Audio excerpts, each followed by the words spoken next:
Hello everyone. आज हम बात करेंगे उस ड्रिंक के बारे में जो दुनिया में सबसे ज़्यादा लिया जाता है। आप समझ ही गए होंगे, वो है चाय। चाय के बारे में बहुत सारी बातें होती हैं कि चाय नुकसान करती है, चाय को नहीं पीना चाहिए। कोई कहता है चाय को दूध के साथ पीना चाहिए, कोई कहता है बिना दूध के साथ पीना चाहिए, कोई कहते हैं चीनी के साथ पीना चाहिए, कोई कहते हैं बिना चीनी के पीना चाहिए। तो इन सब सुनी सुनाई बातों को दूर करते हुए आज हम बात करेंगे चाय को किस तरह से लेने से हमें कौन कौन से फायदे हो सकते हैं और चाय में हमें कौन से इंग्रेडिएंट मिलाने से उसके और ज़्यादा बेनिफिट्स ले सकते हैं, क्योंकि चाय दुनिया में सबसे ज़्यादा पिया जाने वाला ड्रिंक है। तो आइए जानते हैं कि चाय से हमें क्या क्या बेनिफिट होते हैं।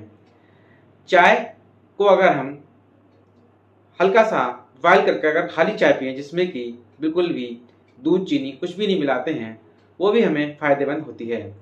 उसके साथ ही कुछ इंग्रेडिएंट्स ऐसे हैं जिनको हम मिलाते हैं तो उसकी क्वालिटी जो है कई गुना बढ़ जाती है। उसमें पहला है अदरक।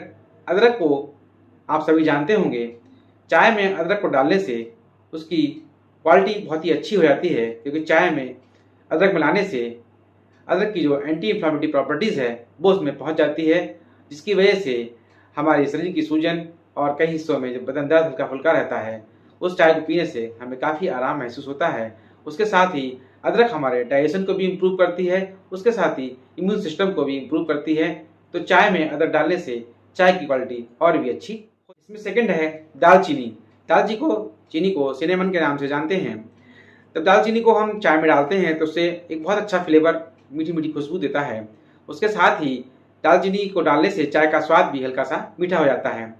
इसमें एंटी माइक्रोबियल प्रॉपर्टीज हो पाई जाती है दालचीनी में, जिसकी वजह से उस चाय को पीने से हम छोटी मोटी बीमारियों से आसानी से लड़ सकते हैं। खांसी जुकाम जैसी छोटी मोटी परेशानियां आराम से दूर हो जाती हैं।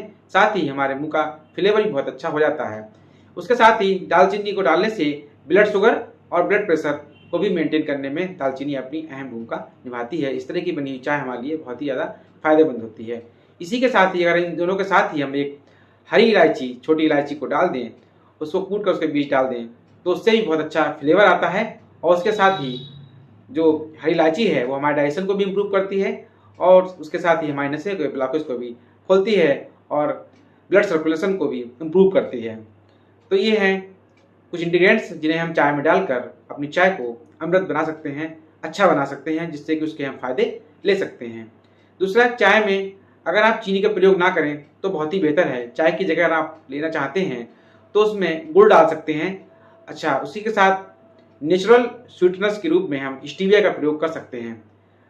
चाय में दूध का सेवन नहीं करना चाहिए, चाय में दूध के सेवन से बचना चाहिए, क्योंकि चाय को दूध डालने से उसकी जो अपनी प्रॉपर्टीज़ हैं वो कम हो जाती हैं। इसीलिए हमें चाय में दूध का उपयोग नहीं करना चाहिए। उसमें एंटीऑक्सीडेंट प्रॉपर्टी होती है जो हमारे लिए बहुत ही फायदेमंद होती है। हाँ, ये नहीं है कि इसकी हमने प्रॉपर्टी जान ली तो हम चाय का सेवन दिन में कई सारी 10-10, 20-20 चाय पीने लगे। दिन में हमें कम से कम 2 से 3 चाय का ही सेवन करना चाहिए। अब हम जानते हैं कि हमने जो इंग्रेडिएंट्स बताए हैं उनको कितना कितना यूज़ करना चाहिए। तो आधा चम्मच अदरक, उसके साथ ही 1/4 दालचीनी और उसके साथ ही 1 इलायची डालकर हम चाय को सेवन करें। इसको बनाने के लिए सबसे पहले हम पानी को रखें, पानी में इन तीनों इंग्रेडिएंट्स को डाल दें, इसे अच्छे से बॉयल होने दें। उसके बाद चाय पत्ती डालें और कुछ ही देर बाद उसको उबालने पर छान लें और उसका सेवन करें, जो कि हमारे लिए बहुत फायदेमंद होती है। तो ये आज हमने बताया आपको चाय के फायदे के बारे में। इसी तरह के वीडियो जानने के लिए हमसे जुड़े रहें, हमारे चैनल को लाइक करें। अगर चैनल पर नए हैं तो चैनल को सब्सक्राइब करें, कमेंट करें। धन्यवाद।